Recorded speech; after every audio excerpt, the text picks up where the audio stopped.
finished at Anfield. Liverpool 1, Manchester United 2. First win at Anfield for Manchester United since 2016. And the way things have been going under Ruben Amorim, the last thing I expected, Keith, was for him to get his first back-to-back league wins at Anfield. It really is a massive win for United and also for their manager. Yeah, I think when you when you see the celebrations after the game, Harry Maguire, Ruben Amorim, they're all just jumping in. Lamens, the goalkeeper, everybody's delighted with the result. And to be fair, Steve, the stats before the game were sort of leaning into Manchester United having a little bit more confidence, possibly turn the corner. People were telling me that Liverpool had turned a corner in the opposite direction. I wasn't buying into that. I'm still, after the 90 minutes of football, waiting on Liverpool to click. I think we all are. And throughout that game, I'm looking, thinking, they'll click at some point. They will wrestle this game back. And not that Manchester United had all of the play and were much the better team. There was no control in the game. It was like a game of basketball, just end to end. Brilliant to watch.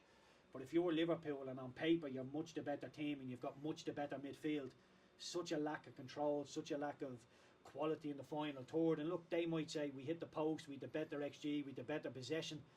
Didn't quite feel like Manchester United were ever under the pump. I know towards the last couple of minutes they were, but for probably 70-75 minutes of that game, Manchester United were really, really comfortable. I liked the five at the back, the flat five at the back. I think helps them an awful lot more. Amad Diallo in the first half was a brilliant outlet from right wing back. And I think people have just smelt blood in this Liverpool team. I think Salah, again, hasn't really come to the party. Florian Wirtz comes off the bench, hasn't really come to the party. Isak hasn't really come to the party.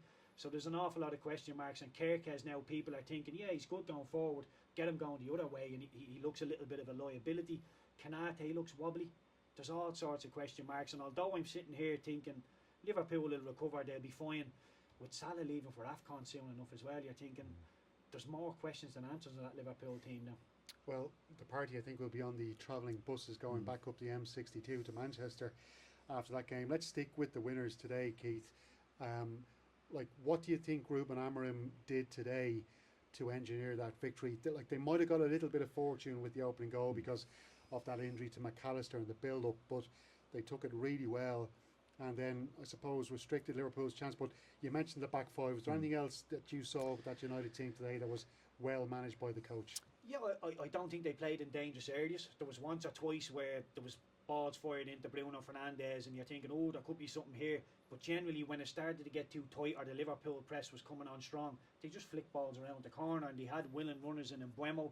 I do think the start of the game is absolutely massive. I think if Mbeumo doesn't score that goal or possibly Michael Oliver stops the game because of the bang to the head to McAllister, maybe United become a little bit more edgy and, Liverpool go and wrestle the game back from there. But the start of the game to be 1-0 up within 2 minutes, brilliant football, and it just looked all so easy. It was a fighting ball in the middle of the park that Bruno Fernandes picks up, flicks it out to Amad Diallo, when you've got Mbeumo running from deep that gets played in behind, and it all just looked way too easy. Nobody tracking runners, and it's not something you like to throw at teams too often, but for periods of that game it looked like Manchester United just wanted it more. You can talk about the tactics and the ins and outs and players not coming to the party. United looked like they were more fired up for it. The other thing as well is the fact that Liverpool obviously will be playing most of their possession football up towards the United half, and I feel that looking at them last season with their respective clubs, Wolves and Brentford, it seemed that Mbeumo and Cunha had a bit more space to run into when United went on the attack, and I think that's crucial for those two players. Yeah, of course. And I do think not every game Manchester United are going to play against Liverpool. In this scenario, Liverpool are tasked with keeping the ball and trying to break down Manchester United. And I always feel that United are the counter-attacking team. They have it in their locker to be a counter-attacking team. But for one reason or another, they don't really want to lean into that style of play. Against Liverpool, as we say today, I think the fans will just be delighted to get the win. But can you imagine United playing that style of play against a Bournemouth or a Crystal Palace? I don't think it goes down well, although I think that's their strongest suit for me. Play five at the back, play four just in front, have a target man and have willing runners on the wings all the time. And that's the way forward for Manchester United, but for some reason they seem to want to do it in a 3-4-3, and that goes back to Ruben Amorim being wedded to a style of play.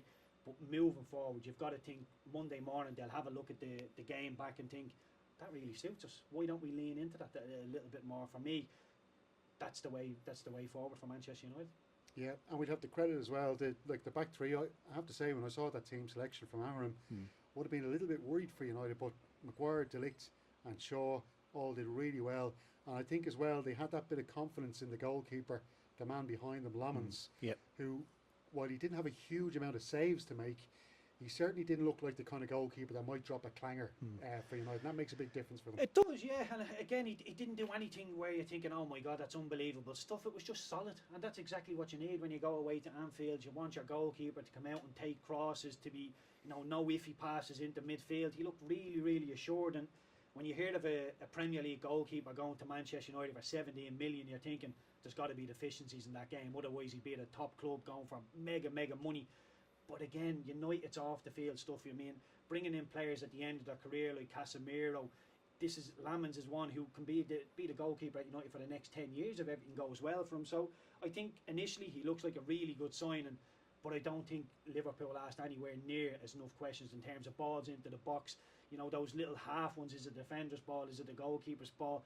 Largely very, very comfortable for Lamans, and you could see whenever he did anything that was even half good, United defenders were getting round him. They want to make him feel comfortable. They want to make him feel 10 feet tall. And 2 games, 2 wins. Where can United, or what can they aim for? What's their highest thing they can aim for? Maybe to win a cup. They got to get back into the Champions League, really, don't they? Like, they're 2 points off Liverpool now. They're in 4th position, but that's what they've got to be looking at, isn't it? Yeah, I think that's probably the ceiling for Manchester United. I mean, I'm not going to sit here and say that because of that 90-minute performance they're going to go and push Arsenal and Liverpool and Manchester City for the title. Champions League football, I still feel, will be a bit of a stretch for them, just given how strong everybody else is. I mean, the 3 I've just named in terms of Liverpool, Manchester City and Arsenal, I think everybody would agree they're pretty much shoe-ins to make the Champions League. And then when you've got Spurs and Chelsea and Bournemouth and Crystal Palace knocking around as well, and Newcastle, it's going to be very, very difficult for Manchester United to finish north of all those other clubs. So yeah, I think Champions League race will be what Manchester United want, but I think any type of European football, given how poor they were last season, would be a huge improvement. Listen, there's not enough time here this evening to probably discuss what's going wrong with Liverpool, but maybe to look at a couple of key factors. It was interesting to see Jeremy Frimpong coming on for Mo Salah and having an immediate impact. He really did seem to. And I know Arne Slot, if he took Mo Salah off earlier, he could have been leaving himself open to criticism. But you're starting to think now, how long has Mo Salah got to remain in this starting Liverpool team, especially if he's going off to the AFCON?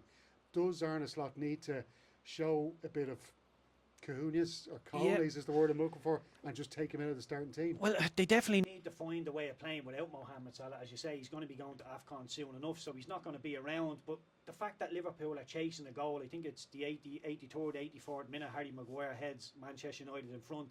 You're thinking, right, Liverpool need a goal, and Mohamed Salah's coming off the pitch. That goes to show you how poor he's been this season. And look, anybody can go and lose a game to Crystal Palace. Very, very strong team these years. Chelsea, a very good team as well. Galatasaray losing in Turkey is not the end of the world, but it's the whole performances throughout the season from a Liverpool point of view. So it's not so much the results that I'm thinking, oh, Liverpool don't look good. It's the whole performances. And I said it when they played 5, won 5 at the start of the Premier League. Totally unconvinced by them. And look, you can say Salah hasn't come to the party, Vert's the same, Alexander Isak hasn't come to the party, but the worrying thing for me is just a lack of fight and lack of desire. I don't want to be too critical of Liverpool, because I do think, again, a big part of this is the passing away of Diogo Jota. I don't think you can undersell the passing away of Diogo Jota. And people who say, you professional, get on with it, the smile that lad has on his face 24/7. Well, like these games today, he just smiled, he used the enthusiasm, and so often he would come off the bench and have that extra gear that Liverpool needs. So very reluctant to be over-critical of Liverpool because of the passing of Diogo Jota, but when you think of Salah, Verts and so many more not coming to the party, it's sort of very explainable. Yeah, absolutely. It'll be interesting to see what happens Mo Salah over the next couple of games. They've got a big Champions League match coming up against Eintracht Frankfurt. That's away from home as well. And then Brentford away, Crystal Palace then the League Cup, Aston Villa then the Premier League. Some really, really tough fixtures to come before the next international window. The defence, Keith, and there were signs in the second half of last season that they weren't playing well. Ibrahim Kanate is being criticised. I thought Van Dijk was way off it today as well for Liverpool. And we saw that Harry Maguire goal, the goal that won it.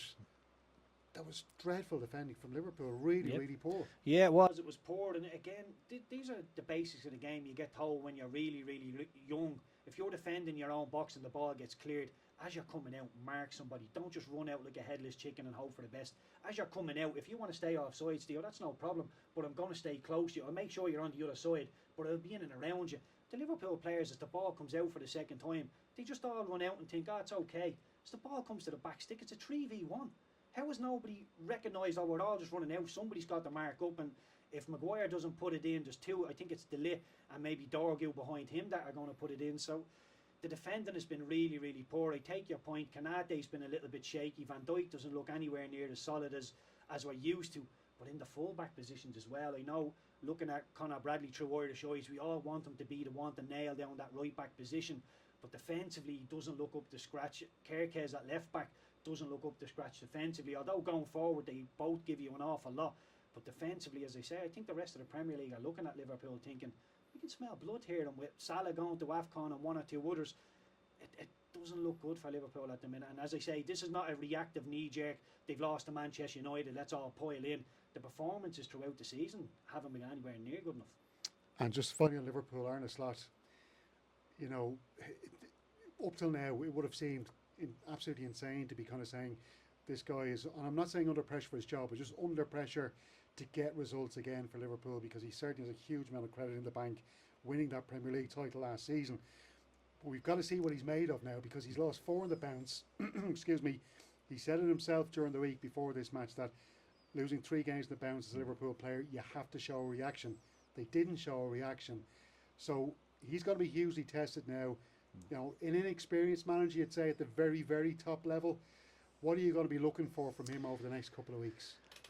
So often managers now, especially modern day managers, will think, okay, things are not quite working well, and they'll double down on the tactic side of things and think, okay, we'll reinvent the wheel to try and make things go our way. Sometimes you just got to bite down on the gum shield and outwork the opposition. And I would tell every individual player, whoever you're up against, run more than them. And if you run more than them, generally the talent will come to the forefront. And I know there's a whole host of internationals, and maybe that's why they were yard or so off it. It looks like work rate to me, and that's not something you can throw at Liverpool, or you should be able to throw at Liverpool at home in front of the Kop when the last 10 minutes to go. So I think Arne Slot will double down. I think he will know tactically there's an awful lot more to come, but as individuals there's an awful lot more to come as well. So a little bit on the work rate side of things and a little bit on the tactical side of things, because it's been a little bit all over the place so far. Yeah, and just finally in general, Keith, looking at the table now, Liverpool in 3rd position on 15 points, just ahead of Bournemouth on goal difference. You've got Manchester United in 9th position on 13, just 2 behind Liverpool. But at the top then, Liverpool a point behind City in 2nd, but 4 behind Arsenal. Was it 5 points between them after the game at Anfield between Arsenal and Liverpool?